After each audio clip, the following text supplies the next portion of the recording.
Jadi akan ada diskon nasional hingga 80% yang diinisiasi oleh pelaku usaha retail, modern, dan pusat pembelanjaan.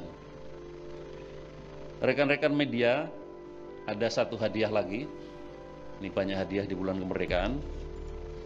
Pemerintah akan menjadikan 18 Agustus 2025, satu hari setelah upacara peringatan detik proklamasi, pesta rakyat, karnaval kemerdekaan, hari Senin tanggal 18 Agustus 2025 sebagai hari yang diliburkan. Hal ini memberi keleluasaan dan kesempatan bagi masyarakat untuk menggelar perlombaan dan kegiatan lain dalam menyemarakan peringatan HUT RI. Diharapkan perlombaan-perlombaan dihidupkan dan dikaitkan dengan semangat optimisme, membangun kebersamaan dan mendorong kreativitas untuk menjadi bangsa yang sejahtera dan maju.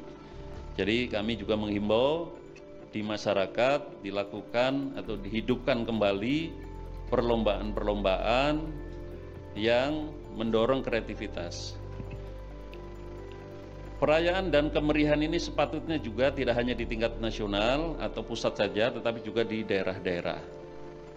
Oleh karena itu, dalam kesempatan yang baik ini saya mengajak dan menghimbau seluruh masyarakat, instansi pemerintah pusat dan daerah, sekolah-sekolah, kampus, BUMN, BUMD, dan sektor swasta untuk turut serta berpartisipasi